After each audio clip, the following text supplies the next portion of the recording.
Bejo jahe merah, puasa jalan terus, masuk angin bejo yang urus. Semua kebiasaan dan kebersamaan tetap terjaga tanpa ada halangan. Ramah dan nyaman baru Smart Friend.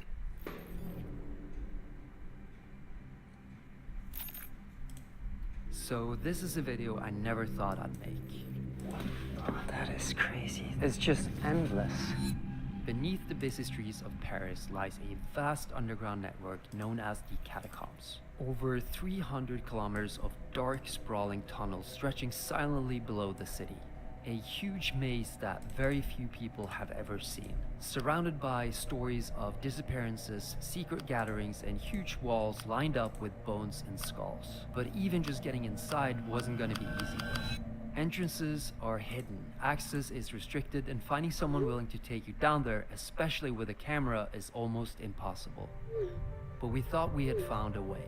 So we traveled to France, hoping to explore what lies beneath Paris. But what I was about to witness, I could never have imagined. If it gets any deeper than this, I'm gonna freak out.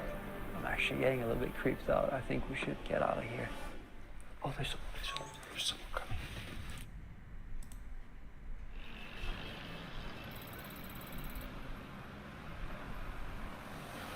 So they're gonna be here in 10 minutes, they say. Hopefully they're gonna show up. We're just on some random street. We have no idea how to get there.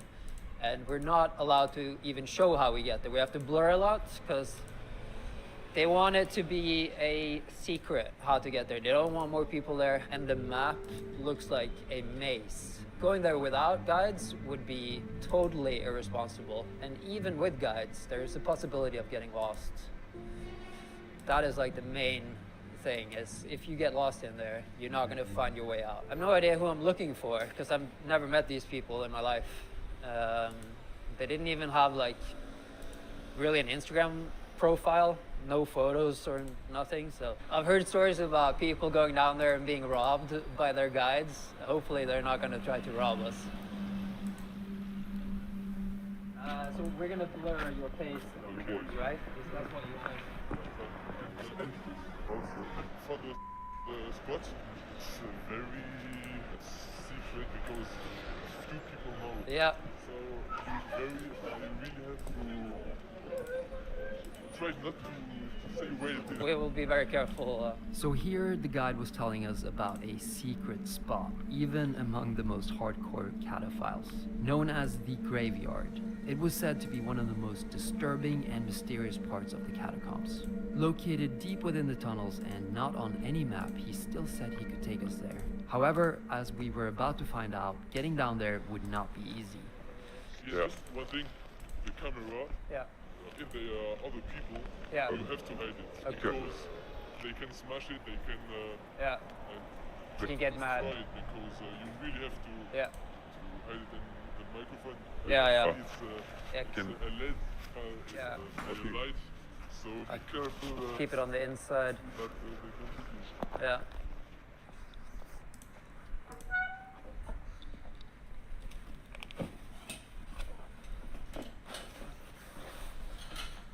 So you call yourself cataphiles, right? That's the name? How many cataphiles are there, would you say?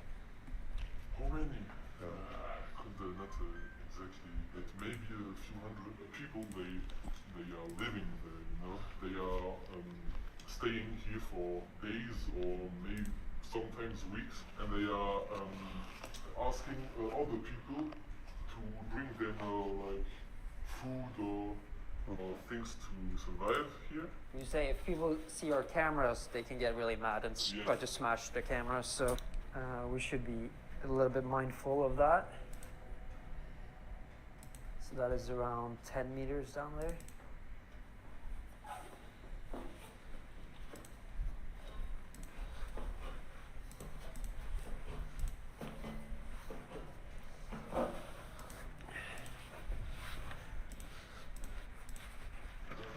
That one's pretty. I can see why you would get lost in here already. It's like I have a map. you have a map. Problem with the map is if you don't know where you are on the map, then it becomes useless. And I'm maybe not the biggest caterpillar, you know. Okay. But I will cope a lot. Yeah, Actually, I'm going not often because the thing is that I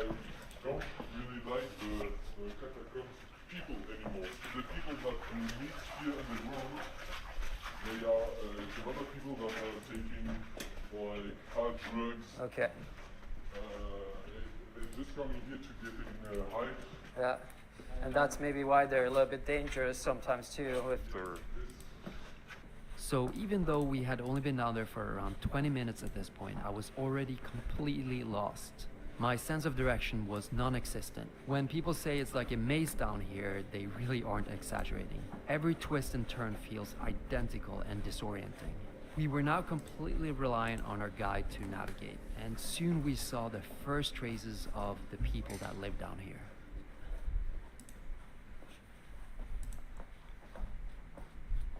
Oh wow, that's creepy. Ape? Monkey? Oh, they're actually pretty though. Like they've done a good job. So that's an actual skull, right? Bikin sahabat kolesterol dengan Beneko. Kolesterol tobat, Ramadan lebih nikmat. Oh, there's all... That is creepy. That's the first time ever I've seen. So that is actually human teeth. That is so... And there's 6 million people buried down here, right? 6 million skeletons. That's more than population of Norway. And these catacombs filled up with skeletons during the plague, right? A lot of people died during the plague and they didn't know where to bury the bodies, so that's when they put it underground. Yes.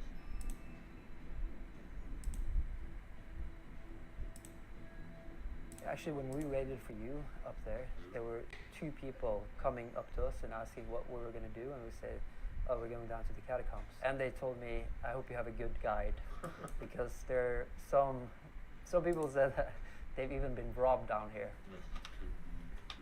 But no one should go down here alone though, right? I've heard people use like the glow sticks, so they put markers on the wall, and then when you light it up, it like glows up. But Yes, but the problem is that, for example, you can see on some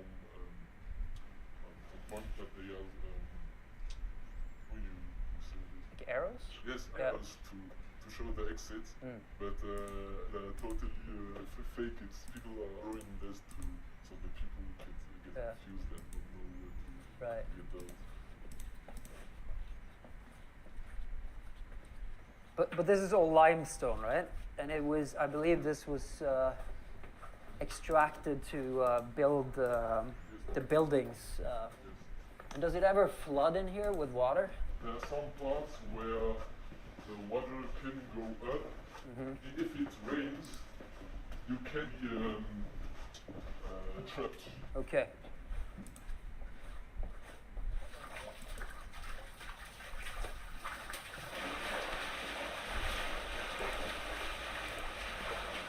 I know a small part of the catacombs by mind, but after I will have my map. The catacombs are so big that I can't have all in my mind.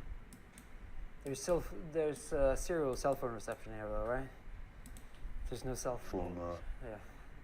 So if you need to get rescued, there's no chance. You have to find the Yeah. I can't remember where exactly it is, but yes, the resistance.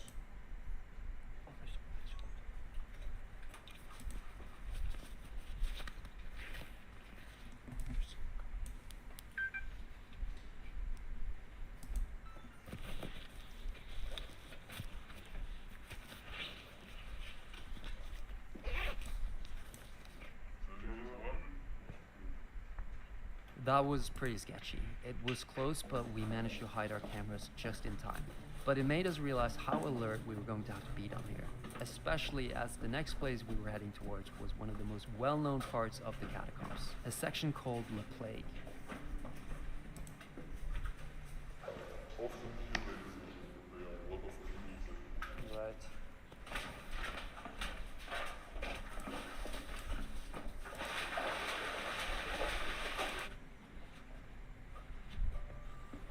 Wow, look at that leg. I thought it was a person at first.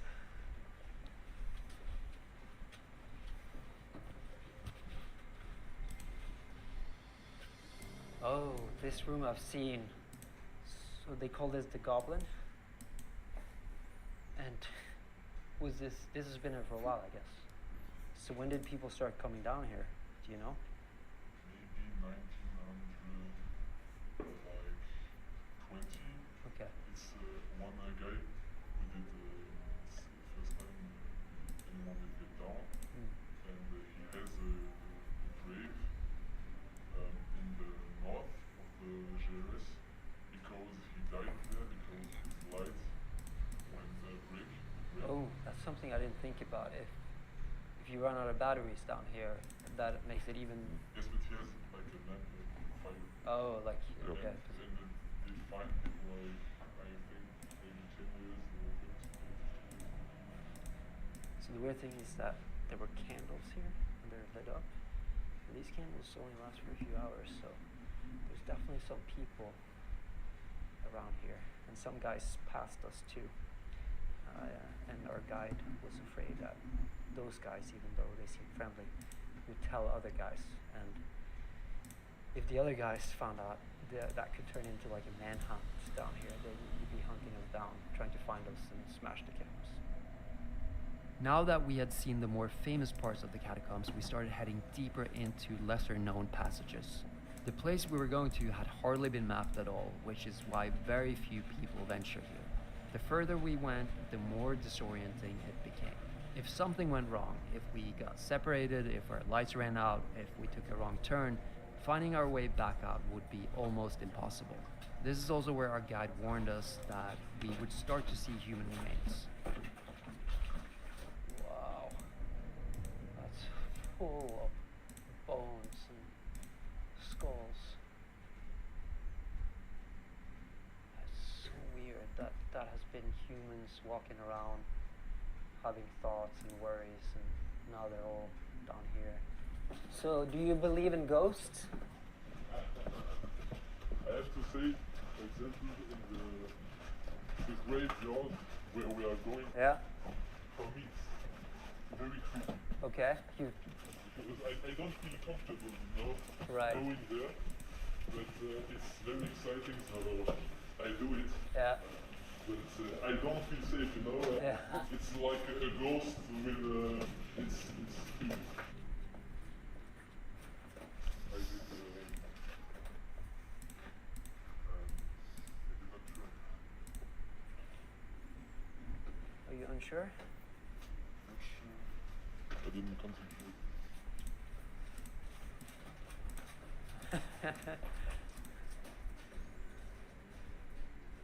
I hope he's coming back. Like, there would be zero chance for us to find our way out from here alone. Hydrokoko, alami dari air kelapa asli Indonesia, alami segarnya, alami manisnya.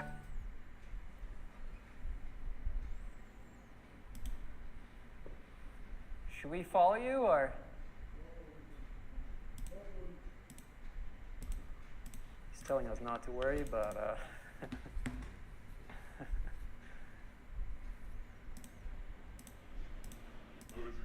wasn't concentrated because yeah, you were talking. Yeah, okay.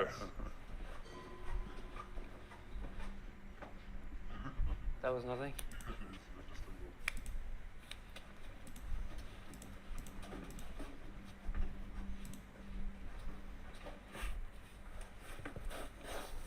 Wow, this is so wild. There are human bones on the ground. I don't want to step on anything. I don't want to be disrespectful. And they also say that a lot of this dust on the ground is actually human bone as well, like the dust from the bones. Look at all the bones.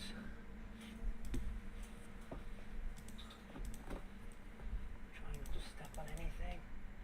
This is wild. It's almost like part of me doesn't believe that it's from humans, but it is. And a lot of them died during the plague, which is really tragic. Probably a lot of young people as well. And where we're going next is probably the most secret spot that very few people have seen, and that's supposed to be way crazier than this. This is just like a little taste of what that's like.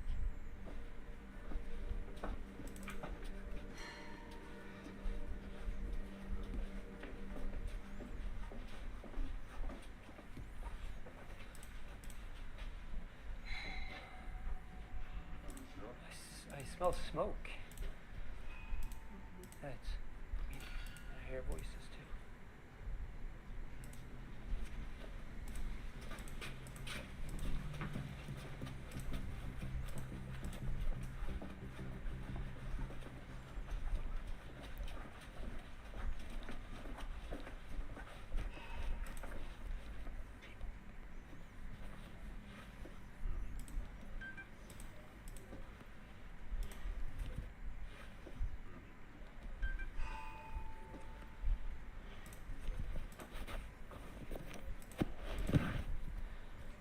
To avoid those people, the guide took us on a slight detour, which honestly felt a bit sketchy. Encounters this deep underground could potentially be quite dangerous. If anything happened down here, we would be completely on our own. And what people would be doing this deep in the catacombs, we had no clue. As we continued towards the graveyard, we passed an old bunker used by the French resistance in World War II. However, it was unfortunately blocked, so we couldn't really see much of it. So we continued, unaware we were about to face a new challenge. So apparently this next section has a lot of deep water. Ooh, that was deep. Oh, wow. Ooh.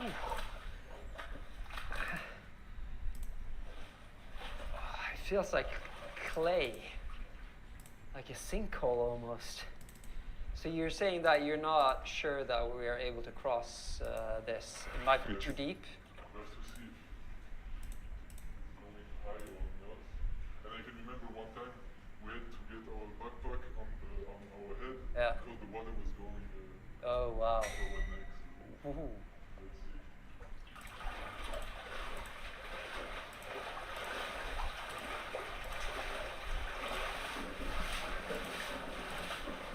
That's like my worst nightmare, to be trapped in here with, like, if the water comes up to here and you can't breathe. That'd be a terrifying way to go. All right, so it's getting really, really deep here. I don't know if you guys see this, but I'm like to my hip right now. Whoa, yeah, that's deep. Okay, I'm just gonna.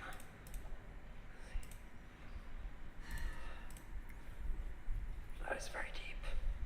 I bet this water is pretty dirty too. This is fine so far, but if it gets any deeper than this, I'm gonna freak out. The water is probably so dirty because it's not moving at all in here, so I'm like, I don't want to touch the water, right? Luckily, the water level remained passable, so we were able to continue. But as we got closer to the graveyard, the guide told us to stop filming in order to keep the location secret. As we arrived at the entrance, however, the guide started acting a bit strange. He insisted that he would wait outside while we rappelled 15 meters down an old well to finally see what was hidden down there. I'd never think that there was anything down here.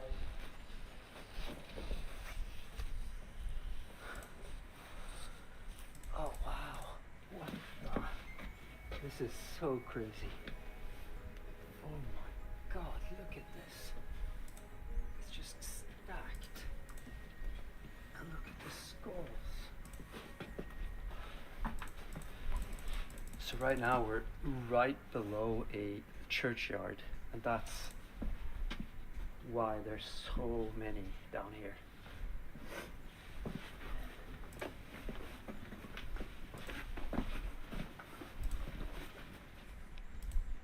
Look at the wheelbarrows. These look ancient. So these are probably from the 1800s. You see all the rust and shit on it. And also you can see the mold on the skulls. That is kind of nasty. Wow. There must be thousands in here alone. And they're all so like organized.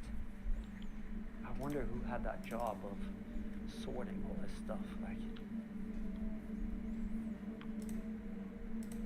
it's just endless. So this place where we are now is the most secret spot. It's very hard to find. If it wasn't for our guide, we would never find this place. Very few people have been down here.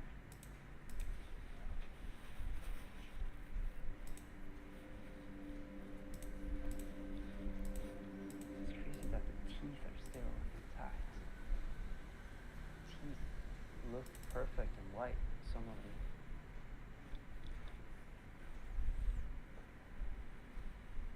This is one of, if not, it's probably the most spooky thing I've ever seen. I don't believe in ghosts, but if I did, I would be terrified.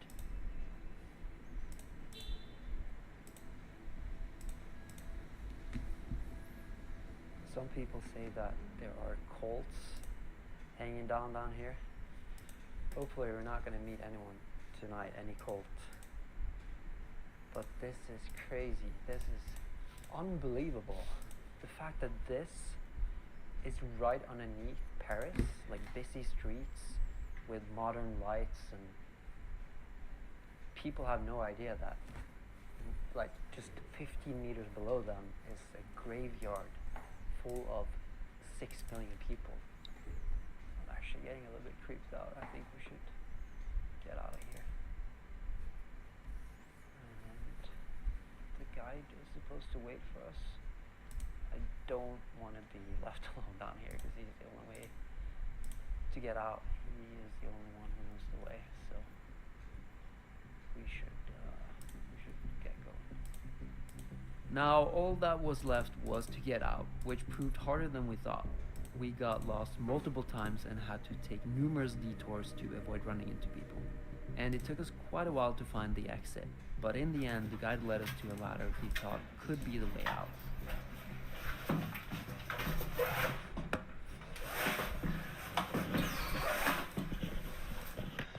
So above us now is the exit. We don't know if it's open or not though.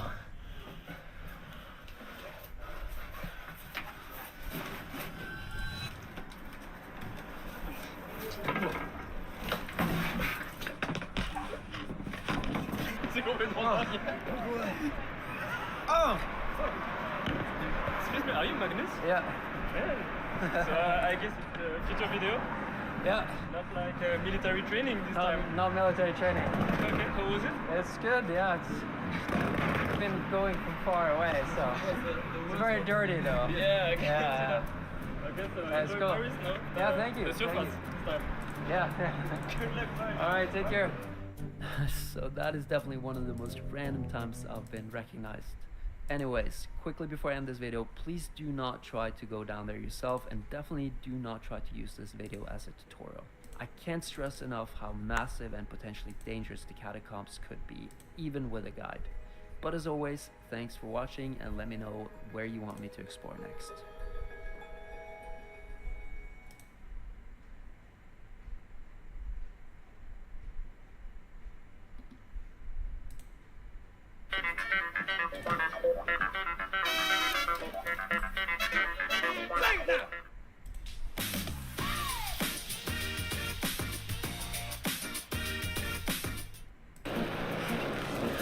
This is the all-new Toyota GR Corolla Rally RC2.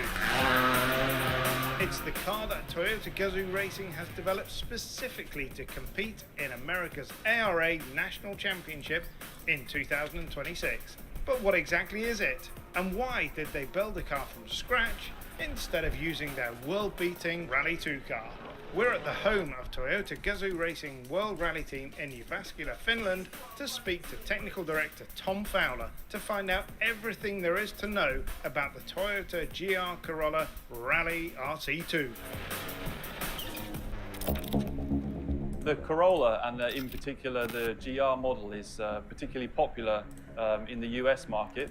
The GR Yaris that we're all familiar with in Europe is quite a small car and something that wouldn't be seen so popular in the USA. So the first investigation into this car was to see how we can bring the Corolla into the US rally market using as much of the technology and the data and the information that we've gathered in Europe to develop this car as quickly and as efficiently as possible for the ARA Championship. In the beginning of the program, we looked through the regulations that were currently being used in the ARA for its top open four-wheel drive class. And the first thing that we noticed is that to go into that class with a Rally 2 based car, the performance level would be too low because these open four-wheel drive cars have been developed to their own set of regulations, which is much more free than we have over in Europe for Rally 2. But interestingly, during the process of understanding all the different regulations that were available in the ARA, they started to also talk about a new set of regulations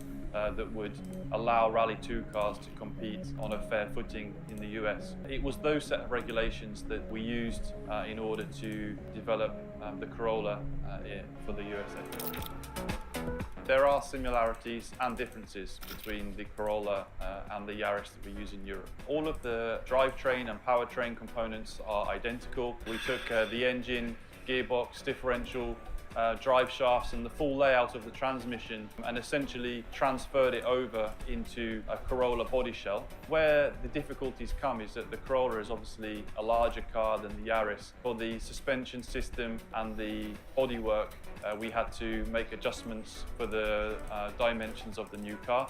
But the best way to look at it is that all of the running gear and the mechanical parts are identical to a Yaris, but the body shell obviously is a bespoke body shell specifically for Corolla, but using all of the design information from Yaris and either scaled or changed to fit the new size of body.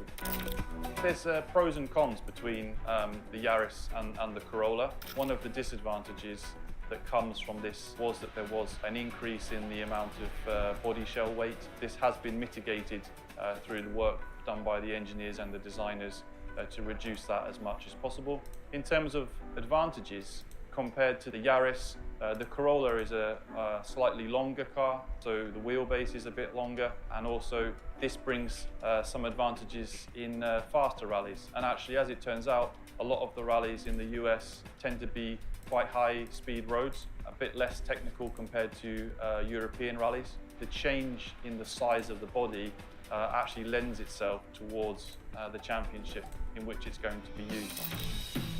First build and the first rollout was all done in the US. It's been, I would say, an advantage to the project in the way that a car that will be used in the United States has been built and tested and rolled out in the United States, and so there's no transition period needed from Europe to America. It was born there, and that's where it will be used. To have the development driver, Juho Hänninen, and also our team principal and former driver, Jari-Matti Latvala, on hand to do the testing is always a great advantage to put these guys into the car straight away because they understand the other cars that we've developed. They know where we're at in terms of the current Rally 1 cars, the current Rally 2 cars.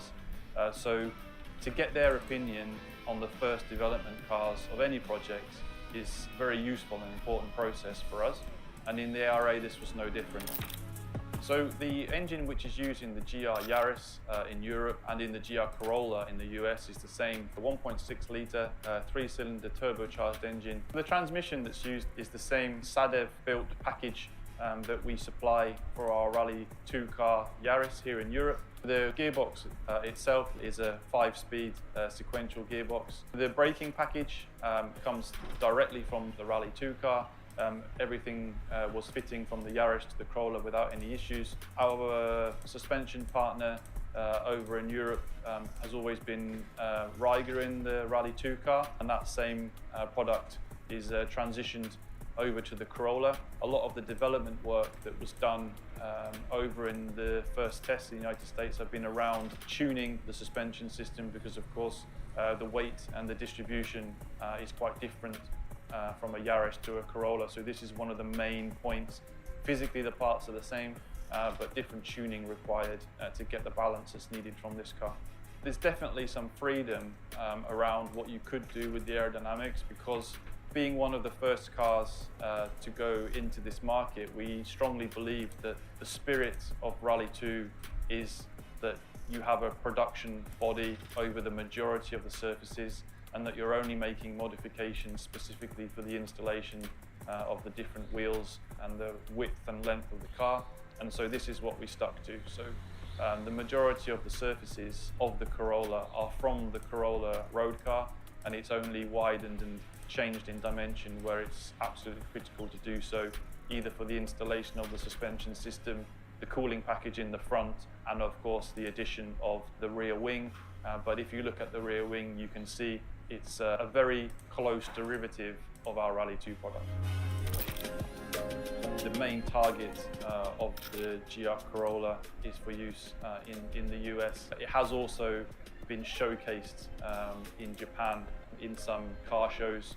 So in terms of marketing, I think it could be used for almost anything, but in terms of rally championships at the moment, it's focused on the ARA. We're all excited to come to the US and see the Corolla in action in the Rally Championship, and I think the sport of rally is gaining popularity over in the US with the announcement of potentially a WRC round coming in the future. There's obviously a lot of interest from teams over in Europe to get an understanding of what rallying in America is all about. Going into this US Championship for the first time, measuring the success is maybe slightly different than other projects that we have had ongoing in the past. Of course, in WRC, our target is to go there and to win in Rally 1, and our target is to provide a Rally 2 car in which someone can win WRC 2. This is absolutely clear from the beginning. But moving into the ARA, I think a little bit different focus in a way that we really want to understand what the future of American rallying is going to look like. And this car is a first step into the water to understand where the championship's going to go in the future.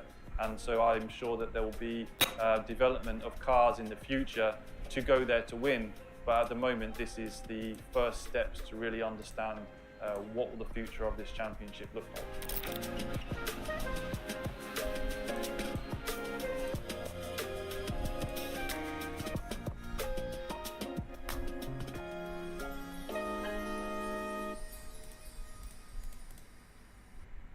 Upon opening the book, something shifted. And as she read, her thoughts rearranged. Explore your story. Dalam hidup, ada yang lebih berharga dari sekedar angka.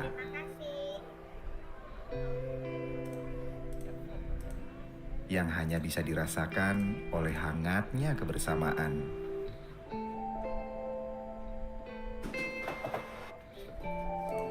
Di Ramadan ini, setiap momen jadi lebih berharga bersama Livin by Mandiri. Livin aja, semua bisa.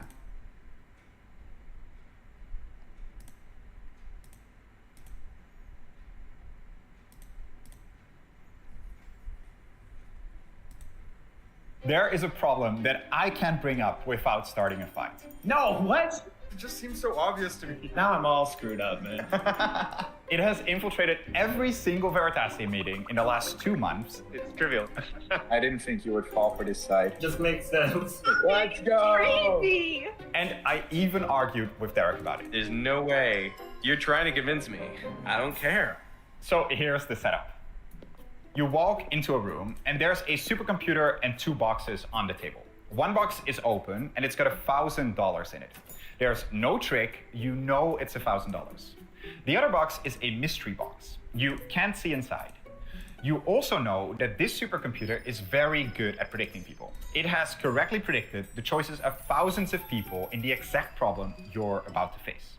Now, you don't know what that problem is yet, but you do know that it has been correct almost every time. Okay. Trying to convince me. I don't care. So here's the setup. You walk into a room and there's a supercomputer and 2 boxes on the table. One box is open and it's got $1,000 in it. There's no trick, you know it's $1,000. The other box is a mystery box. You can't see inside. You also know that this supercomputer is very good at predicting people. It has correctly predicted the choices of thousands of people in the exact problem you're about to face. Now, you don't know what that problem is yet, but you do know that it has been correct almost every time. Now, the supercomputer says you can either take both boxes, that is the mystery box and the $1,000, or you can just take the mystery box. So what's in that mystery box? Well, the supercomputer tells you that before you walked into the room, It made a prediction about your choice. If the supercomputer predicted you would just take the mystery box and you'd leave the $1,000 on the table, well, then it put $1 million into the mystery box. But if the supercomputer predicted that you would take both boxes, then it put nothing in the mystery box. The supercomputer made its prediction before you knew about the problem, and it has already set up the boxes. It's not trying to trick you, it's not trying to deprive you of any money. Its only goal is to make the correct prediction. So what do? Do you take both boxes, or do you just take the mystery box? The supercomputer box. Leave the $1,000. If the supercomputer walked into what's in that mystery box, well, the supercomputer tells you that before you walked into the room, it made a prediction about your choice. If the supercomputer predicted you would just take the mystery box and you'd leave the $1,000 on the table, well, then you would just take the mystery box and you'd leave the $1,000 on the table, well, then it put $1 million into the mystery box. But if the supercomputer predicted that you would take both boxes, then it put nothing in the mystery box. The supercomputer made its prediction before you knew about the problem, and it has already set up the boxes. It's not trying to trick you, it's not trying to deprive you of any money. Its only goal is to make the correct prediction. So what do? Do you take both boxes, or do you just take the mystery box? Don't worry about how the supercomputer is making its prediction. Instead of a computer, you could think of it as a super intelligent alien, a cunning demon, or even a team of the world's best psychologists. It really doesn't matter who or what is making the prediction. All you need to know is that they are extremely accurate and that they made their prediction before you walked into the room. Pause the video now if you want to think about it.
Got your answer?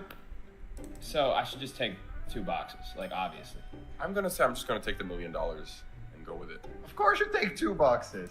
I would pick both boxes, I think. I would not get the 2 boxes. I think I'm taking both boxes. Let's go. Okay. This is seeming less paradoxical than I thought, because I should just go in and take the mystery box only. No. What? There are 2 camps. 1 boxers who would take only the mystery box, and 2 boxers who take both. But as American philosopher Robert Nozick wrote, to almost everyone it is perfectly clear and obvious what should be done.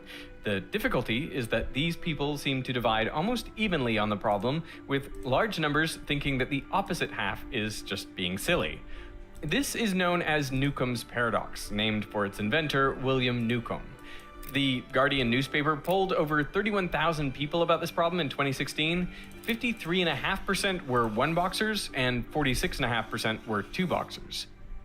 Now, if you find it hard to see why anyone would pick the opposite side, well, here are the arguments for each camp.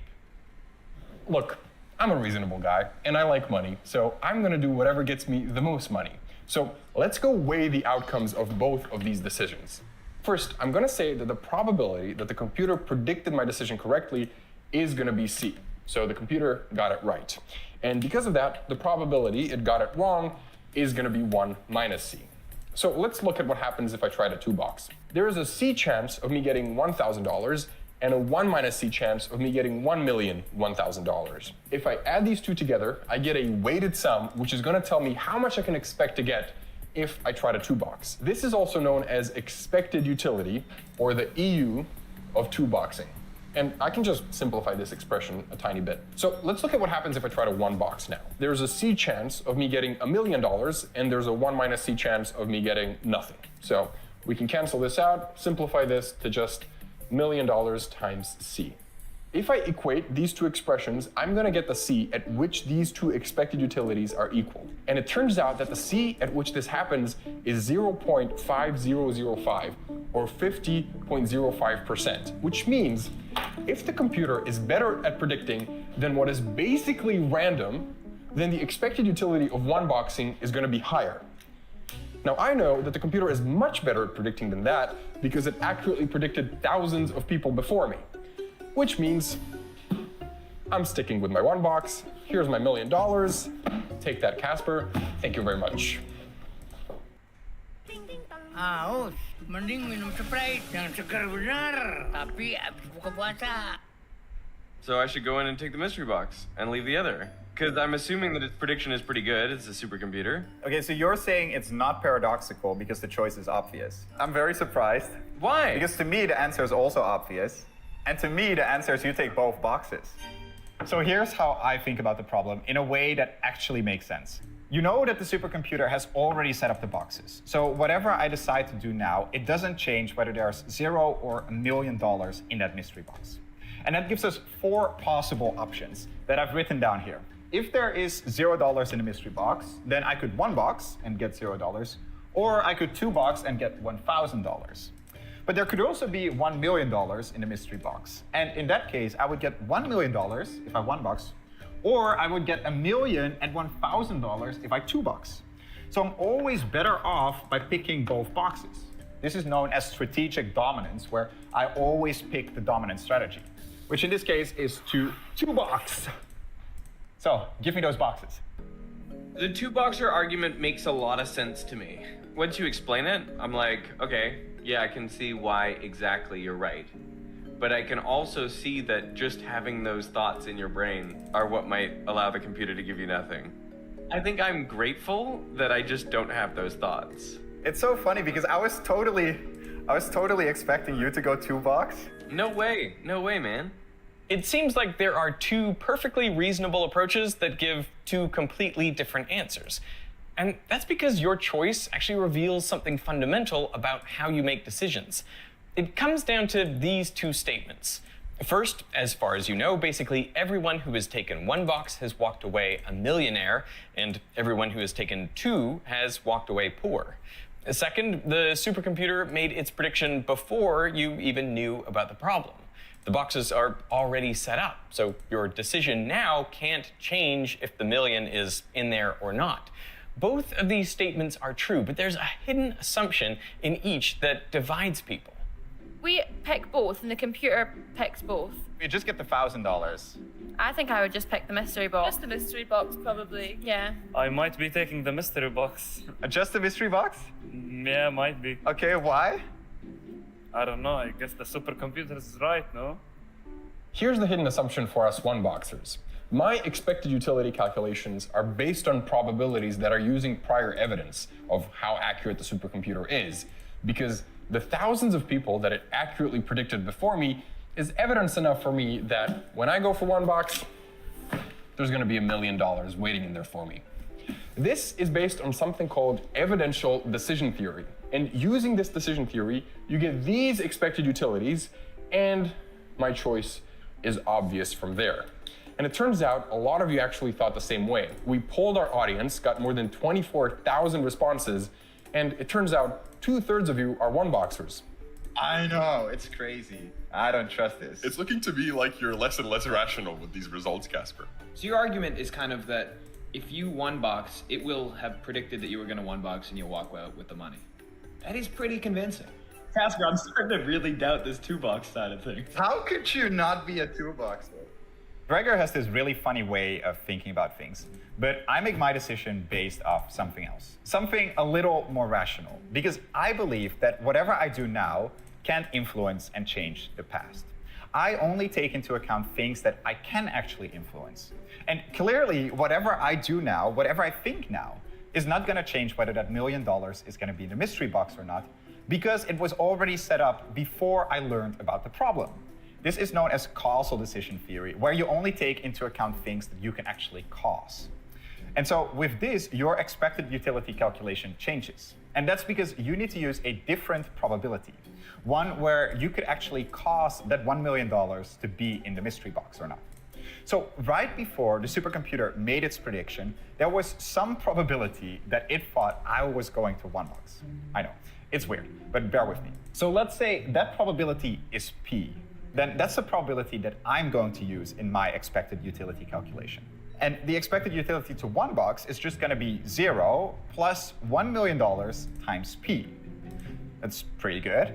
But the expected utility for $2 is going to be $1,000 plus $1 million times P.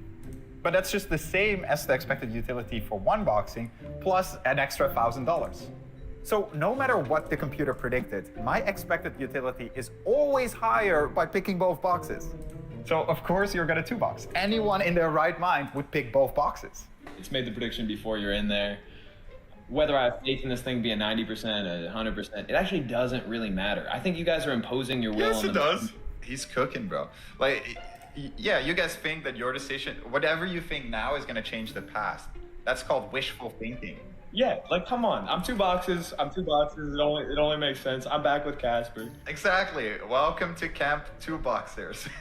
I'm not losing $1 million. It was never in the room, man. You're gonna walk into a room and there's either money in the room or there isn't money in the room. Your question is, do you pick it up? Of course. We're trying to do you a favor here. You're not doing me a favor because your decision making does not affect. Your little thought does not change God's mind, bro. Henry, if you convince yourself that you're a one-boxer, you've convinced the machine. I don't believe that. What do you mean you don't? I don't believe you convincing yourself should impact what the machine thinks of you. Because often you're just walking into a room and it's already made the prediction. You can't impact it, you know? So whatever you think is more important, whether that's the evidence of the supercomputer's accuracy or the fact that the boxes are already set up, well, that affects how you calculate the expected utility. And because both of those assumptions are true, both camps have valid answers. But if there's no right answer, then is this just a meaningless problem? Well, not really. Because it actually reveals a surprising amount about 3 important questions. Does free will exist? What does it mean to be rational? And is there an ideal way to act in life? For example, the only way you're going to win this game is to already be the kind of person to $1, but then $2 at the last second anyways. That's the only way you're going to get $1 million and $1,000. But some would argue that that itself is impossible. If the predictor is so good, let's say it's 100% accurate, then that's not even possible. Would you say that's true? Yeah. Then a follow-up question is, if such a perfect predictor would exist, does that mean that free will doesn't exist? Because you're saying there's nothing you can do in between walking into that room and making your decision that ends up changing what was predetermined. That's right, and maybe this reveals where I'm coming from. And I think where I'm coming from is maybe free will doesn't exist.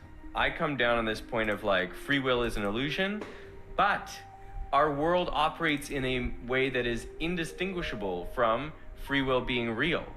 And therefore you have to act as though it's real, as though it's 100% real. Interesting. If we think that free will is not real and it's an illusion, and then you have someone who's committing crimes, and then you want to say, well, that's not his fault. Therefore, instead of putting, murderers in jail for 25 years, we're just gonna give them some gardening classes or something. Like, the problem is that then changes the environment where everyone knows you can kill someone and you can go to do the gardening. So you can't change the system based on the knowledge that it's an illusion. Whether we do or don't have free will, you have to live as though it exists. So you've still got to make a choice. $1 or $2? Which brings us to our second question. What does it mean to be rational? And the guy who acted rationally and doesn't believe his thoughts can influence the past. But your rational choice will have given you $1,000. I know. Yeah, it's tough. It's tough. Let's see what I can buy with $1 million. None of these look great. I think we can be more creative. Private island sounds pretty nice. All right, Casper, what do you want to go buy with $1,000, man? This is known as the why ain't you rich argument, which boils down to one super annoying question. if you're so smart, then why aren't you rich? You know, if winning is getting more money, then of course the one-boxers are going to end up better off than the two-boxers. But maybe it's not about who wins, but about what's rational. In their 1978 paper, philosophers Gibbard and Harper argue that the rational choice is to pick both boxes, although they do admit that two boxers will fare worse. They instead say that the game is rigged, and if someone is very good at predicting behavior and rewards predicted irrationality richly, then irrationality will be richly rewarded. But I think that's a bit of a cop-out, because really, Newcomb's paradox reveals something surprising. That sometimes, in order to be a rational person, you must act irrationally. Puasa nggak perlu takut masuk angin. Bejo jahe merah, si paling hangat buat badan. Waktunya bukber, macet dikit langsung ambil jalur. There's one question of what's a rational person. There's another question of what's a rational act. Most of the time, rational people do rational acts. Sometimes they just don't. And I think this is analogous to the situation in the prisoner's dilemma. In the prisoner's dilemma, you and another player compete for money by either cooperating or defecting. If you both cooperate, then you get 3 coins each. But if you defect and your opponent cooperates, then you get 5 coins and they get nothing. And if you both defect, you get 1 coin each. So no matter what your opponent does, you are always better off by defecting. But if you play this game not once, but repeatedly, then everything changes. All of a sudden, you're better off by cooperating. What's a rational society? A rational society is full of cooperators. What's a rational person? Maybe a rational person is a defector. And normally you might expect a rational society is made up of rational people. But I think it's familiar that rationality at one level isn't compatible with rationality at the other level. So while the rational act is the two-box, a rational society would actually be full of one-boxers. Now, I'm a fervent two-boxer, but there are 3 ways that you can get me to one-box. The first is if my choices now can actually change the past. For example, say the supercomputer makes its prediction by opening up some tiny wormhole to see the future. Well, in that case, if I choose one box now, that actually causes the $1 million to be placed in there in the past. So I one box. Second, if there are multiple trials, because now with every game, each of my choices builds up a reputation. So if I one box, then I'll be predicted as the kind of person to one box, and so I get the $1 million either in this round or a later one. And third is if I can pre-commit. If I can talk to the computer to make my case before it makes its prediction, then I will 100% one box, because staying true to my word is important to me, and the supercomputer would know that. If I put my word on it, I'll take the one box. Yeah, 100% one box. Yeah. But there are some realistic scenarios where staying true to a worse option could have deadly consequences. On the 29th of August, 1949, the Soviet Union detonated the RDS-1 bomb as part of their first nuclear weapons test. This sent the US and the USSR into a furious arms race. By the mid-1960s, the US had over 30,000 nuclear warheads, and the USSR had just over 6,000. Both sides were more than capable of destroying the other. The US Secretary of Defense at the time, Robert McNamara, didn't advocate for disarmament. Instead, he recommended a strategy of assured destruction, where the US should be able to deter a deliberate nuclear attack by maintaining a highly reliable ability to inflict an unacceptable degree of damage upon any single aggressor. This strategy eventually became known as mutually assured destruction, or MAD. If either country attacked first, the other would surely retaliate and lead to total annihilation of both sides. So having that commitment to retaliate is beneficial. It stops the attack from happening in the first place. Now, say you are the US president during the Cold War. You have publicly committed to retaliate if the US is ever attacked. But you've just received word that the Soviets have launched their missiles. It's not a system error, it is a real attack. So what do you do? If you launch now, then at best, everyone in the US and USSR dies. And at worst, you get a nuclear winter that kills nearly everyone on the planet. Everyone in the whole world dies. Then I probably don't launch. But you did pre-commit. Yep. I don't like the outcome. No, it's terrible. I don't like the outcome of everyone on Earth dying, so I'm gonna just not.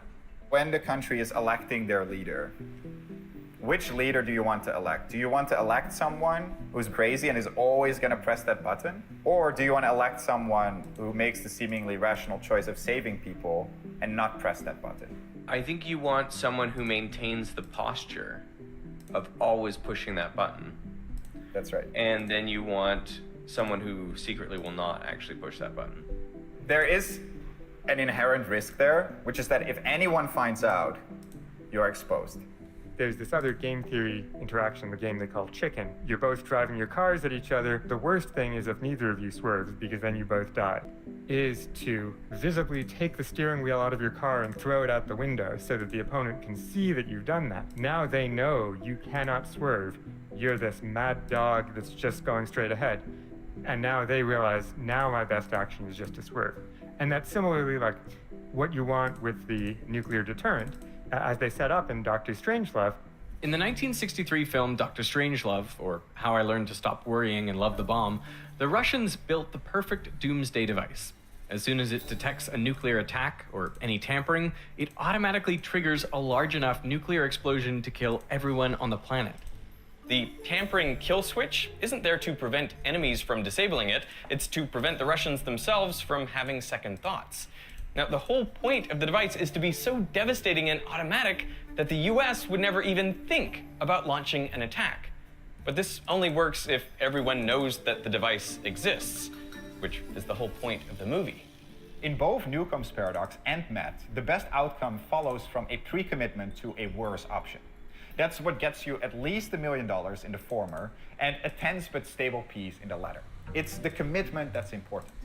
So maybe being rational isn't deciding about what to choose in the moment, but it's about deciding what rules you're going to live by. The question isn't how to act.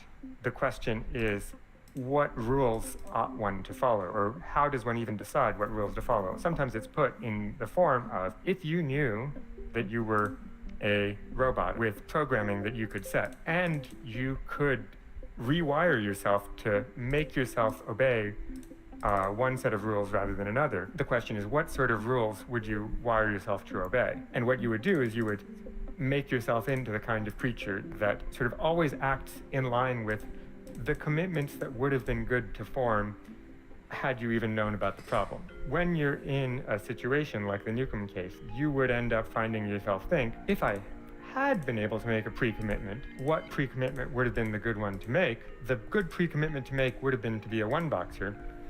And since I've already wired myself up to be the kind of person that lives up to all the pre-commitments I would have made, then I'm already, in effect, committed to one-boxing, even though I didn't realize it. I love this approach because for me, it kind of makes it an iterated problem, but maybe more an iterated problem in life. If I don't look at it as a single case and I sort of almost think about it as for every future predictor, for every future case, or like almost building your own reputation, right? Exactly. Like you always want to live up to the commitments you've made. So even if you haven't heard of it before, you'd want to stick to those ideal pre-commitments so that you are acting in line with the best version of yourself. Yeah, that would convince me to be a one-boxer. It's rare to convince anyone to switch on the Newcomb problem. The thing is, even if I never run into another generous supercomputer again, life doesn't end after I walk out of that room. Like, I should always defect in a one-shot prisoner's dilemma because I can only gain by betraying the other player. But when I play multiple rounds of the game, like in life or in society, everything changes. Suddenly, it pays to cooperate. So being the kind of person that sticks to an ideal pre-commitment is beneficial. So maybe I was just a one-boxer kind of guy all along. All it took was a little reframing and a new perspective. The core of Newcomb's paradox is deciding if a strong correlation that you know isn't causal should matter in your decision. So the question is, what do you do? Do you pick both boxes, or do you just pick the mystery box? Might be taking the mystery box. Mystery box. I would pick both boxes, I think. I also pick both boxes, so... I'll take the mystery box. Okay, why? Okay, so you would pick just the mystery box and probably get the $1 million. Yeah. So that's based off, I guess that it's almost always been correct. So there's this correlation. Do we think that correlation is the same as causation? But how can you tease out what's causation and what's just correlation. Well, that's a difficult problem that has applications far beyond thought experiments. For example, how can you tell whether a drug really works or if any beneficial effects are simply due to random chance? Big questions like these, combined with hands-on learning, is what I love about today's sponsor, Brilliant. It forces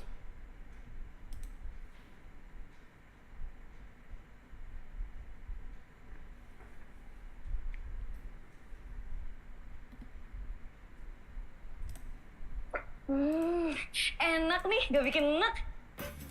Hidup jadi hype up. They're wild. They're crazy. Attend me as I pupate. That was gross. But to save their home, they'll have to stick together. It was intense.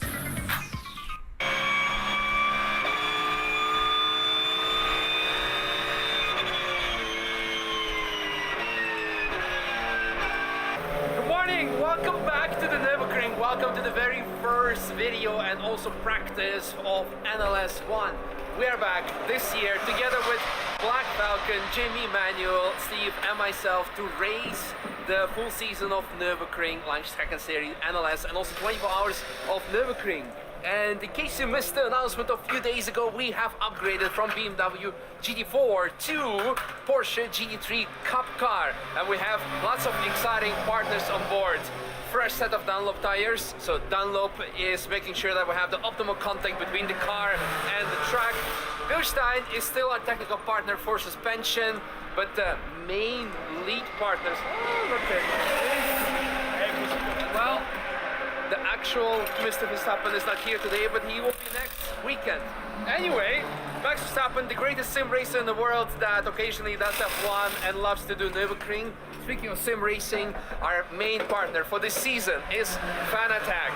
And if you go on the website, link in the video description, you can get 5% discount on all their gear by using code ZZ-Misha5. In addition, to keep ourselves fit, we have also XXL Nutrition. So by using code XXL Misha, you get 10% off their products on their website. And finally, Shining 3D, that you all know as technical partner of Vulcan Alpha in 3D scanning, because we will be together with Vulcan Alpha developing a wing for our car in sustainable materials. Anyway, what I want to say is, right now it's practice. It's about to start raining. It's very cold. So we're gonna hop in and do some first test laps on the Nordschleife, something what you guys love and enjoy. And today, I'm gonna post this video probably on Saturday morning. You can tune into the live stream and watch this race live. And also, of course, also NLS 2 in person, 24 hours race in person, lots of cool action. So check out the link in the video description and see how we take it easy. Because first time driving this car in the Nordschleife and the conditions are also not fast. But it's still gonna be fun to let you hear the straight cut 6-speed gearbox sing and scream through the ring. All right, tires are changed. So I think it's my time to hop in and go. So enjoy.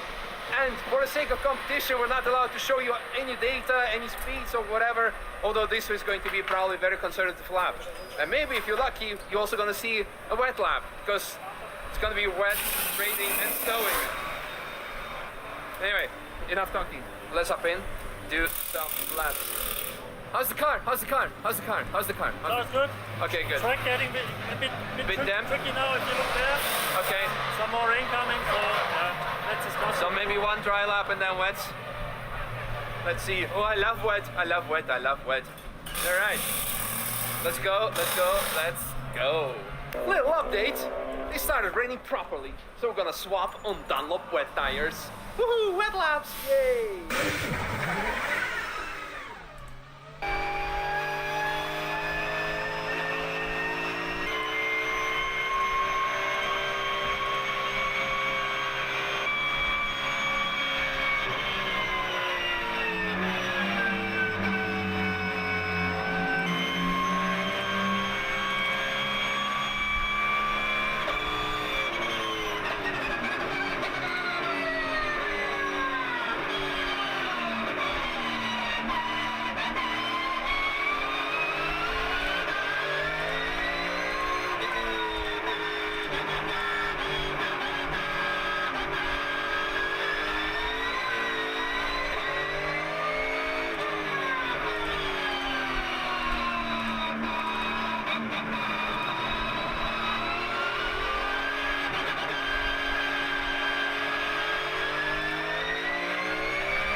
was so nice. Like, I don't know, insert the meme of what's this, like kissing in the rain scene of The Notebook or something, the movie. Even though it's raining and I hate rain, I try to avoid it. I love wet racing. I love wet driving, and this car is phenomenal. I mean, it took quite some time to get used to it because you do not want to be that guy that rides off the car on just the practice because it makes absolutely zero sense. But wow, tires, fantastic. So Dunlop, thank you so much. Also Bilstein, of course, the suspension is dialed in. Very, very nice. That's the main difference between the actual homologated Cup car, suspension and tires. Probably the brake pads as well. Who knows about that? But yeah, it's getting really nicely used to it. It's of course quite different to the GT4 where we're driving because we have engine in the back. We have no frontal aero. It's basically the factory, like the production spec car on the front, just widened track, massive downforce on the rear, and therefore you need to trail brake a lot. But the traction control system is really so sophisticated. It's so sophisticated that really needed to get used to it. It is quite sensitive on the bumps. So there was like a bit of a sketchy moment coming to T13 when you go over the crest. I experienced a similar thing in Portimao, so that's something that you need to really watch out braking when the car lifts. But other than that, wow, fantastic.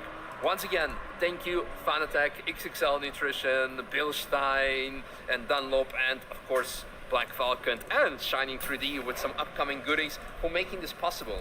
As you see, if you're watching till the end of the video, giving you some last minute secret insider information, I'm in my oldest 2019 tracksuit, 3 stripes, yeah. We have our old helmets because up until 3 weeks ago, we didn't know what we were gonna do. We were like going through the actual like race car driver's dilemma. Having some budget, but not enough of what we wanted to do, we didn't know, and some sponsors came in last moment, and now we're able to do this. That's why next race, you're gonna see helmet, you're gonna see racewear, and yeah, it feels still kinda unreal that we're here. Because we didn't know where we're gonna be, what we're gonna do, and here we are, the next step. So again, cannot express gratitude enough to everyone who made it possible. Aside from the names that I mentioned, all of you guys, of course, because let's be honest, without you following, supporting us, and making it interesting to our sponsors, it would not have happened. So thank you all of you for following me, Manuel, Jimmy, and Steve, and keep this engagement coming, because that's really important. And let's first of all have a great year, great season, great 24 hours of Nürburgring, and let's see where we're gonna end up next year. So thanks for watching, and again, tune in to the live stream. It's gonna be available today. I'm gonna, unlike usually at 7 p.m. European time, I'm gonna post this video in the morning so everyone realizes that it's time to live stream. And of course, also come join us in the paddock live every NLS race. That's it. Bye-bye. Fast forward to the following morning. If you're seeing this means the race has been cancelled because overnight it snowed. The track is also partially covered in snow, and the temperatures are close to freezing. So here's our car tucked away nicely in the pit box. Next information is going to be at 10. No qualifying, and the weather prediction says also snow. That's the best part. Another update from the Black Falcon Lounge. Well, not only is there snow, there's also our beloved fog. The cancellation of all the joy at the Nürburgring. And we can see some snow, maybe you can see some snow also trackside, so yeah. You can see snow here, definitely. I wonder what this weather station is telling us. I think if it's covered in snow, then it's snowing. And if it's wet, it might be raining. And if it spins, then it might be windy. We are 90 minutes closer to the void. Oh, hello. Oh, hi there. How's it going? Cold and snowy. It's very cold. Visibility is very bad. I'm seeing a lot of cars being wrapped up. Windward Racing, for example, wrapping up the cars. Yeah. High chance this doesn't happen, guys. Is this why Max Verstappen isn't here this weekend? Yeah, I mean, he knew, clearly. He knew what was about to happen. But there is also the Chinese Grand Prix, which he's doing. So yeah. there is that. Oh well. Fast forward to 11 o'clock, almost 11. They said they were gonna start at 10:30, but it's still red, because actually, down there, it's even snowing. You might see it. And Mercedes officially have pulled out. Yeah, it's been liked by Max Verstappen. Not ideal conditions. No? No. That's sad. You don't need laps in the snow? I mean, that's something you would do. I have. Yeah. I have done a few. On nice, lovely road tyres? Yeah. I had winter fronts and summer rears on a Hyundai i30N. I've done also actually a couple of proper snow laps as well. It's nice. Yeah, I don't think there's gonna be happening a lot today based on the... It's very cold. It's not getting any warmer. It's staying at like 1 or 2 degrees. Yeah. But is this why you have slick tires when it's super slick out there?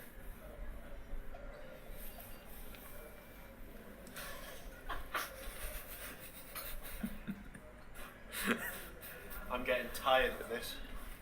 Tired. Not exhausted? It's cancelled. It's done. That's it. Yep. Great race, everyone. Great race. Yeah. You didn't even get overtaken once in the whole race. No. Good job, Andy. Good job. Great Good job. job. Great Great job, first Andy. performance. Yeah. Great performance, yeah. Well done. Yeah, well, I'm super happy that I invited like 20 people to witness my first race. Because it's Marco's birthday yesterday and tomorrow we have a party, so... Now I feel bad. Now I feel bad. yeah. You're bad and you should feel bad too.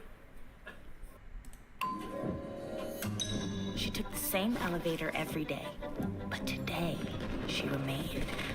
Her new path had arrived. Via elevator or by book, who could really say? Explore your story. Suatu hari gorengan yang penuh dengan lemak jenuh mengacaukan bulan Ramadan. Waduh, kolesterol semua. Minum Benecol, kolesterolnya teruji klinis turunkan kolesterol. Kolesterol tobat, Ramadan lebih nikmat.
Balls, everyone, I'm Zushin.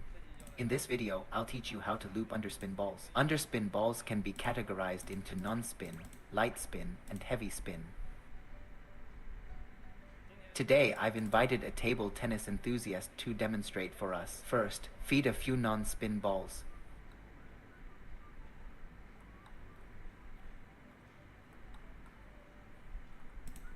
Okay, now the non-spin balls are no problem. Let's add a bit more spin now.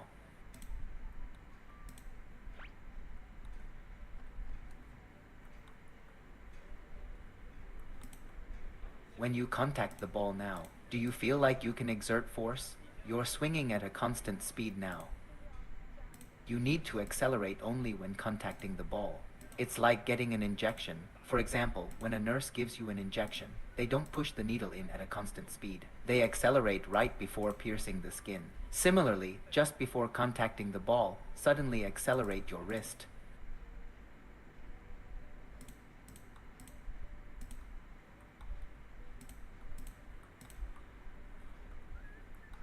Now, step back a little. Okay, this ball now. The ideal contact point.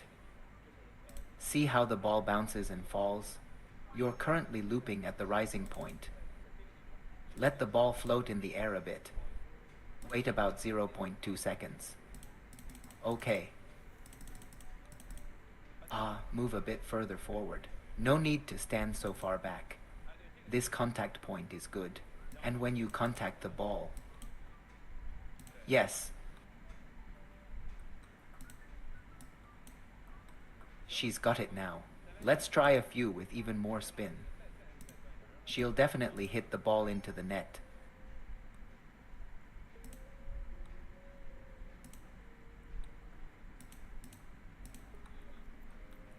Now open your racket angle a bit more.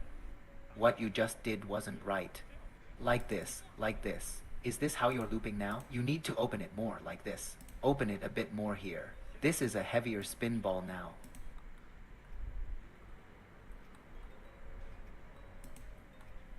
When you contact the ball now, you need to apply more force with your hand. Use your wrist.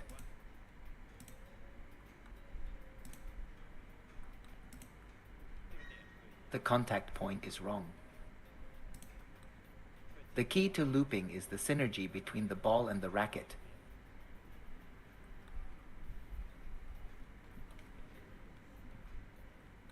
Oops. So our enthusiast here, she has some basic skills, but as a female player, her overall strength isn't as great, so she can now loop underspin balls. When the underspin is light, her technique and direction of force are correct. After some adjustments just now, when looping heavy underspin balls, she needs to use her wrist to suddenly accelerate and brush the ball upon contact. Increase the intensity a bit more. If she can't lift it, she can open the racket angle a bit more and loop upward by adjusting the racket. She can create a higher arc.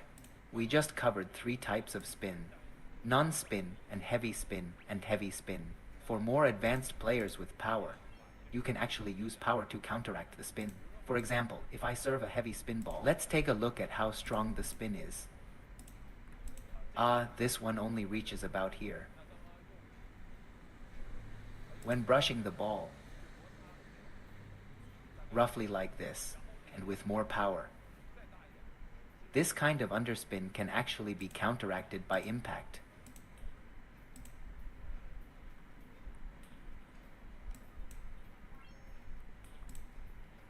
Without exerting force, it would be roughly like this. For very heavy underspin, the landing point can only be around here, relying on wrist power. The arc will become higher.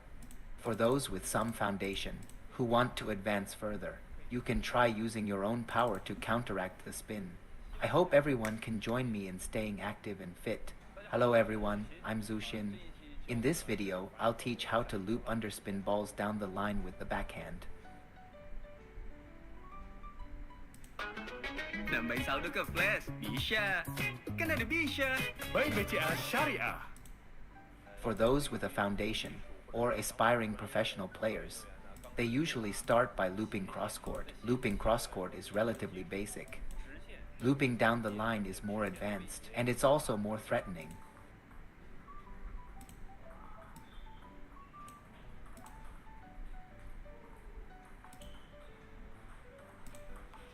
Where do you think your backhand contact point is? Where is it when you contact the ball? Is it in this position or here? In front of the body. Is it better to loop from this spot or from this spot? Here. Right here, this spot. Why is it better to loop from here? Not sure how to answer. Then try looping from this spot. Yes, give it a try.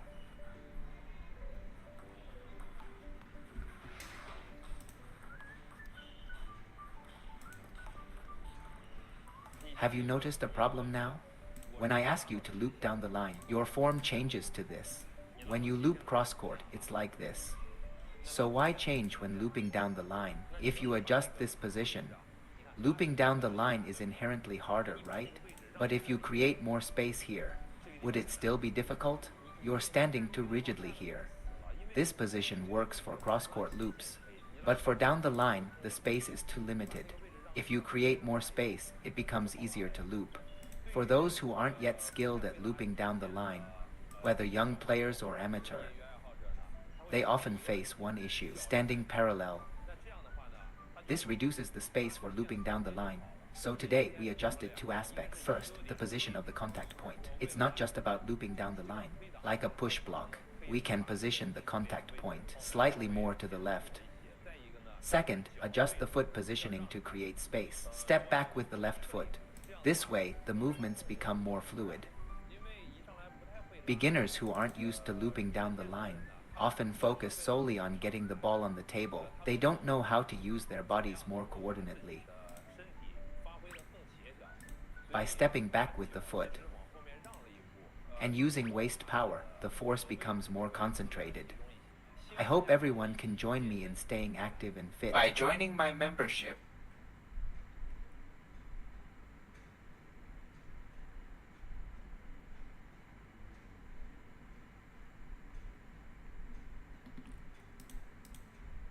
Enrico Fermi is one of the great physicists, legendary Italian physicist, who laid many of the foundations of modern 20th century physics, so-called Fermi-Dirac statistics and all sorts of things. If you do a degree in physics, then you will spend a lot of time revising equations and theories that Fermi did. One of the great legends. The Fermi paradox is it's probably the thing he spent least time on, actually. It's almost one throwaway remark that he delivered. And the question is, where are they? By they, I mean aliens. The great filter. Why civilizations may not survive. The heart of the Fermi paradox is this.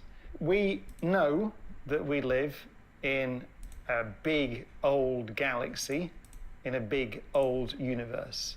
And let's, for the purposes of this discussion, confine ourselves to the Milky Way galaxy. The Milky Way galaxy, we now know, has something like 400 billion suns. And we now know that most of those suns have planetary systems around them. So trillions of planets. The galaxy's been around for pretty much the age of the universe, 10 billion years plus. And so there's a lot of real estate, and there's been plenty of time for civilizations to develop in the galaxy.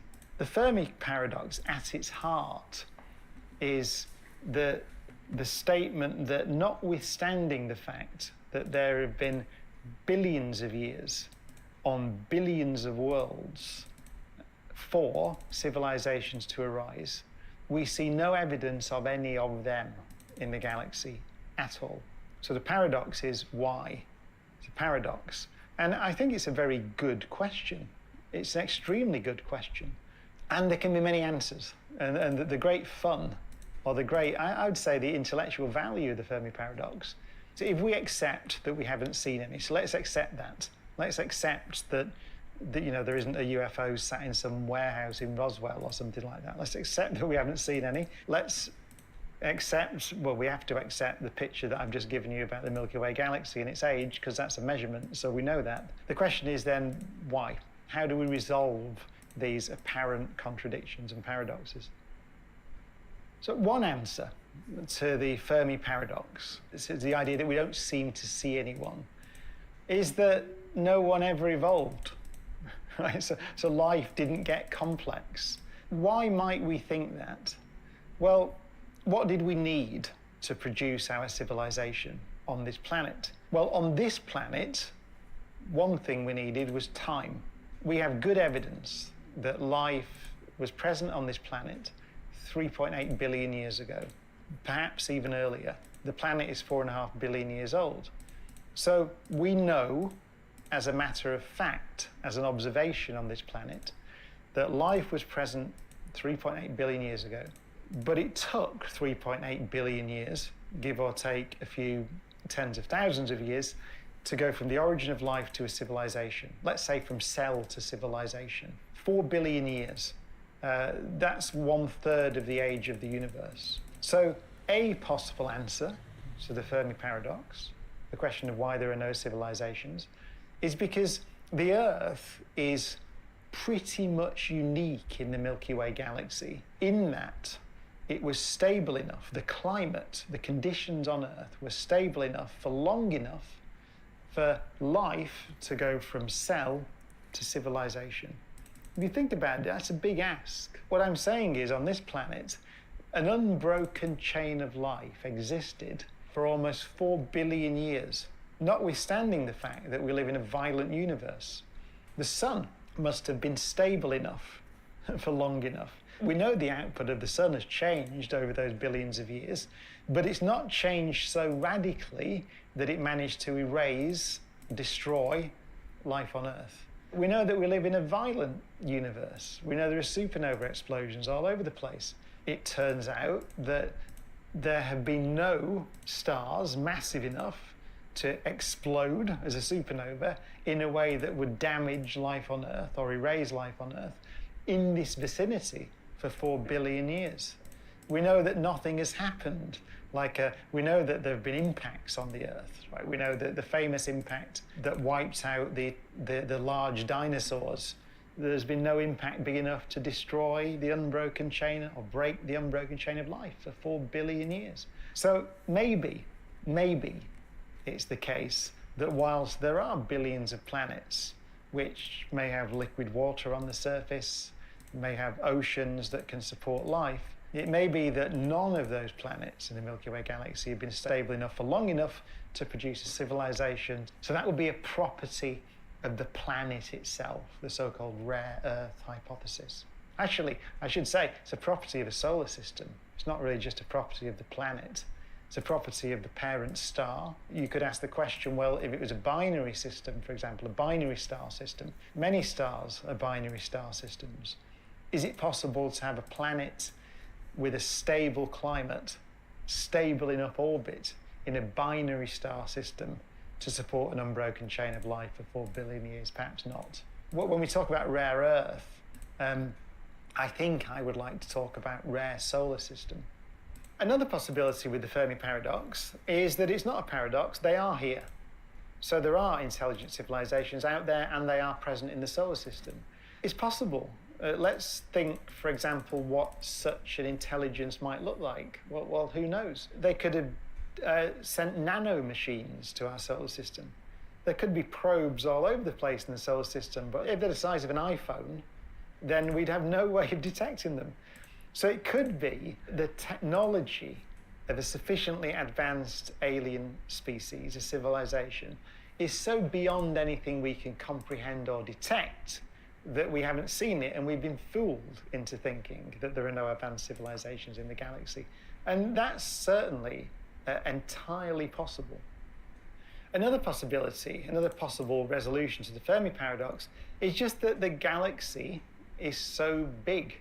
The distances between stars are so great that if you imagine there's another civilization, let's say on the other side of our galaxy, even if they had the most powerful radio transmitters you could imagine, or even if they'd spread out to neighboring solar systems, then it may just be that the distances are so great that the signals are diluted, that we can't detect them because they're too weak, or that it's just very, very, very difficult in an engineering sense to build interstellar spacecraft. Now, perhaps you can build a spacecraft that can hop a few light years away to the nearby solar system, 4 light years in our case to Alpha Centauri, but you can't build spacecraft that can traverse a galaxy.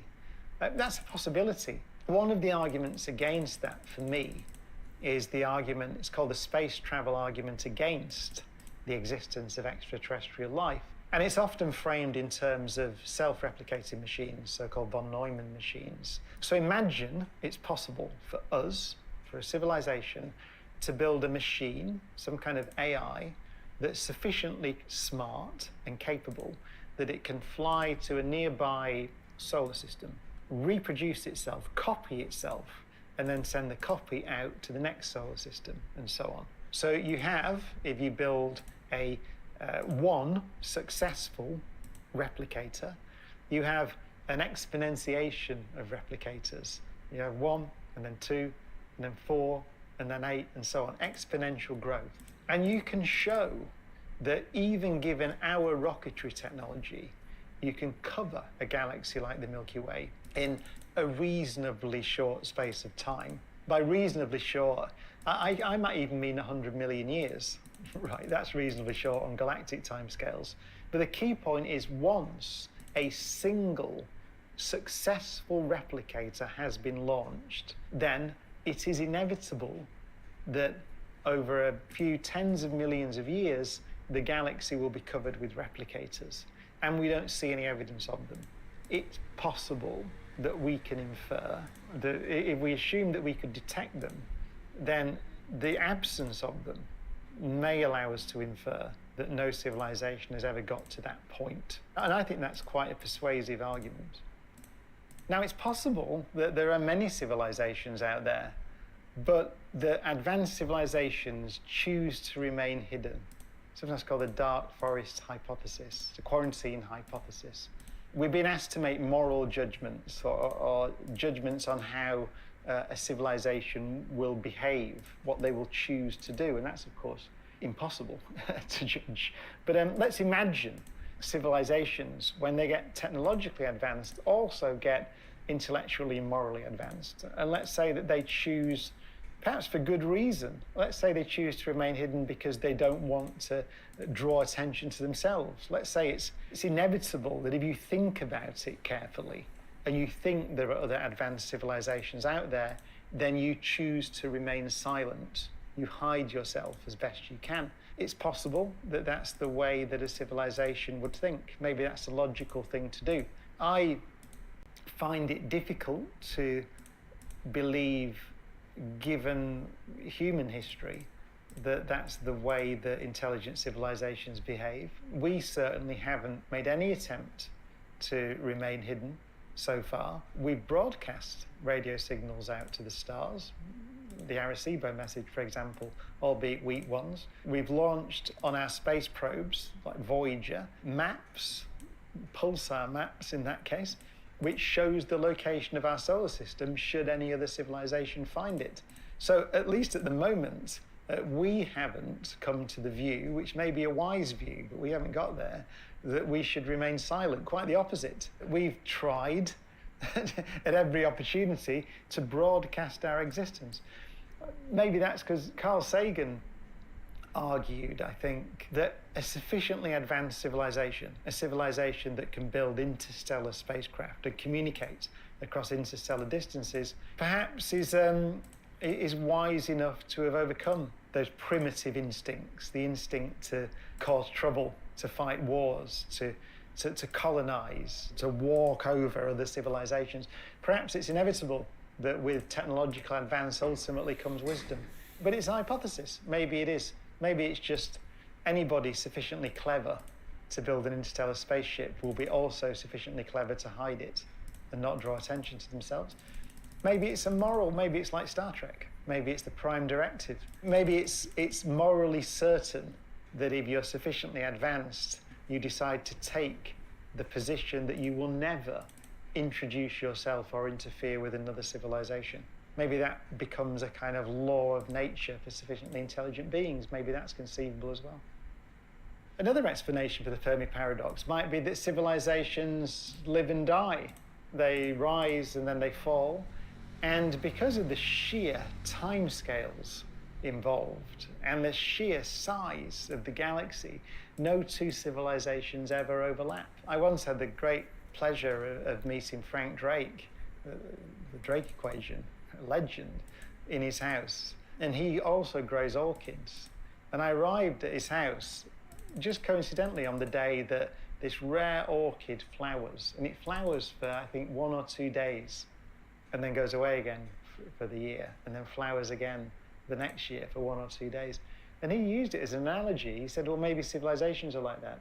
So maybe civilizations are like rare orchids, and so they flower and die and flower and die. And just because of the sheer timescales involved, none of them ever overlap. And so there could be the wreckage, the ashes, the fossils of civilizations out there. But of course, we'd have no way of knowing until we explore the galaxy and maybe find the ruins of these other civilizations. Who knows? I mean, it's quite plausible if you think about it. Are we going to exist in 10,000 years' time? It's, to a large extent, in our hands. Maybe we're sufficiently stupid that we won't exist beyond the next century. There's an idea in this field, trying to explain the Fermi paradox, called the Great Filter. Now, the Great Filter can lie in our future or our past. So let's think about what it would mean for a great filter to lie in our future. That would mean that civilizations do arise in the Milky Way galaxy and get to somewhere like the position that we're at now. So they develop rocketry, they develop nuclear power, nuclear weapons, for example. They industrialize. But then there's a filter in the future that stops them becoming true spacefaring civilizations. So stops them becoming multiplanetary species and stops them ultimately traveling between solar systems to begin to colonize a galaxy. So why might that be? Why might there be a filter waiting for us in our not too distant future that's going to stop us going onto Mars and stop us escaping our solar system? What might stop us from becoming an interplanetary species and ultimately traveling out beyond our solar system? I don't think it's technology. As far as I can see, I don't see anything in the laws of nature in principle that would stop us from becoming an interstellar species. Might be 1,000 years in the future, 10,000 years in the future, might be 100,000 years in the future. Even that, right, 100,000 years, it's a blink of an eye in the lifetime of the universe, in the lifetime of a galaxy. So I don't see any reason in principle why we couldn't become an interplanetary, interstellar species other than potentially our own stupidity. And I think that probably it could be one of the reasons why we don't see any other civilizations around. It could be that our knowledge, our scientific prowess exceeds our wisdom, exceeds our political skill. It could be that once a civilization develops the means to destroy itself in the form, for example, of nuclear weapons or biological weapons, or maybe some kind of a lack of control of AI, who knows? It may be that once a civilization acquires that technical know-how, then it goes ahead and destroys itself essentially inexorably, because it's just too difficult politically to run a civilization that has the power to destroy itself. If you look back through our recent history, there have been several occasions that we know about, that I know about, and you know about, where we came very close to destroying ourselves, or at least setting us back to the Stone Age, basically. The Cuban Missile Crisis, well-documented events in the 1980s, for example, where there could have been nuclear launches and weren't. And I'm sure there are many others that we don't know about. There's the challenge of climate change. We're completely incapable of coming together at the moment as a global civilization to address that challenge. That could set our civilization back. Biological weapons, the threat of AI, we seem to be completely incapable of regulating those threats. So it might just be almost a law of nature. Things like us, right?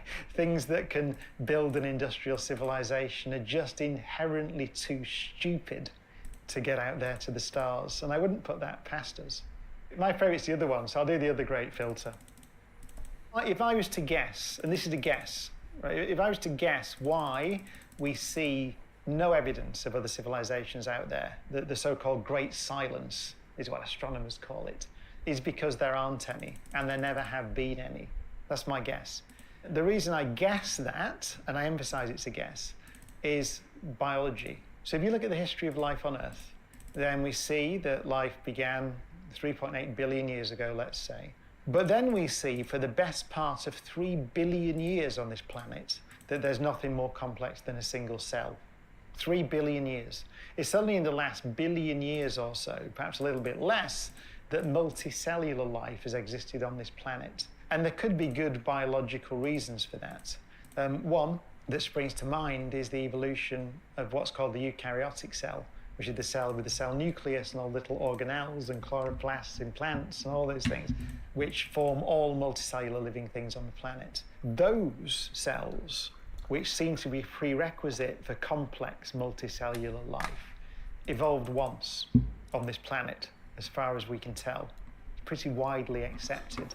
It's called the fateful encounter hypothesis. And so it seems that there was a very unusual evolutionary event at some point, maybe a billion and a half, even 2 billion years ago, that laid the foundations for us. If that's typical, if it typically is the case that it takes 4 billion years from cell to civilization, then I think there may be very few planets in a typical galaxy which are stable enough for long enough for that process to proceed. And we could be, for all we know, on the fortunate end of evolutionary timescales. We don't know. Let's imagine that actually we were on the lucky side, and really, on a typical planet, if there is such a thing, then it takes 3 or 4 times as long. That would exceed the current age of the universe. My guess is that whilst I think there might be microbes all over the place, I wouldn't be surprised, I'd be delighted, but I wouldn't be surprised if we found evidence of microbes on Mars, Europa, Enceladus, even in the subsurface oceans of places potentially even as far out as Pluto, right, in subsurface lakes, if they exist, liquid water below the surface, who knows? I wouldn't be surprised if we find microbes all over the place. But a galaxy full of complex living things, other planets with not only complex life, but sentient life, things as smart as us, things smart enough to build rockets and head out to the stars. My guess is that a typical galaxy may have less than, on average, less than 1 civilization per galaxy. Let's put it that way. And actually, just to say, there's a very famous book I'd strongly recommend, Barrow and Tipler, called The Anthropic Cosmological Principle. It's a great book, one of the books I grew up with. And in that book, Barrow and Tipler say that in their view, there might be 1 civilization in the observable universe, which would be us, right? So who knows whether we should go that far. But I think civilizations are very rare. And I think it's the biology. So I'm guessing, I'm giving you a guess. I'm saying that in my opinion, I think there's 1 civilization in the Milky Way galaxy, and there only has ever been 1, and there might only ever be 1, and that's us. Which, by the way, means that we have a tremendous responsibility not to mess this up. Because as I said I was asked to give a video introduction to the climate summit, the COP26 climate summit in Glasgow recently. Give the world leaders 1 minute. They said, you've got a video, say something to them. And I said, I think, let's assume that we're the only civilization currently in the Milky Way galaxy. Perhaps the only civilization there will ever be. That means the Earth is the only island of meaning in a sea of 400 billion suns. And so if we destroy this, we might destroy meaning in a galaxy forever.